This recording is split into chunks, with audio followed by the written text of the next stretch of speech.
तो आज हम बात करेंगे भारतीय साहित्य। तो भारतीय साहित्य क्या है? तो मूलतः जिसको हम इंग्लिश में इंडियन लिटरेचर कहते हैं। तो इंडियन लिटरेचर क्या है और भारतीय साहित्य की जरूरत किस लिए हुई? एक तरफ से देखा जाए तो ऐसी कोई एक भाषा नहीं है जिसको हम भारतीय साहित्य कहते हैं। फ्रेंच में लिखा हुआ जो साहित्य है फ्रेंच भाषा में, उनको हम फ्रेंच साहित्य बोलते हैं। इंग्लिश में लिखा गया साहित्य को इंग्लिश लिटरेचर बोलते हैं, कहते हैं।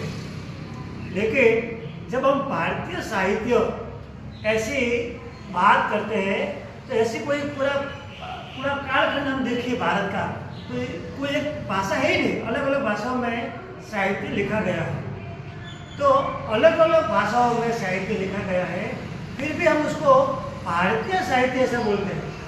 तो इस साहित्य में ऐसा क्या है, क्यों हम उसको भारतीय साहित्य कहते हैं?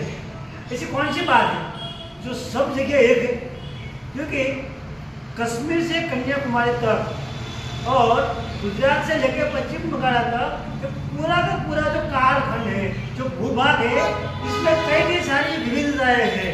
अलग अलग जाति है, अलग अलग रिवाज है, भाषा है, तो भाषा की बोली भी अलग है। लेकिन कुछ बात ऐसी है जो सब में एक है, जिसको हम बोलते हैं विविधता में एकता। बहुत सारे लोग अलग अलग विविधता, और इस एकता क्या है, विविधता क्या है और एकता क्या है, और किससे जुड़ी हुई है?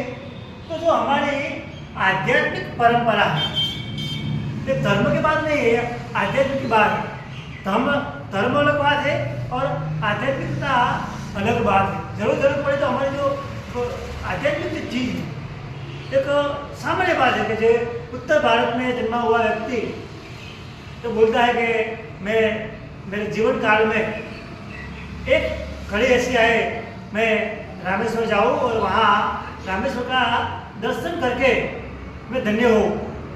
उनके मन में श्रद्धा होती है। तो सामने तरफ देखिए तो दक्षिण भारत में जो जन्म लिया है वो सोचता है कि मैं जीवन में एक बार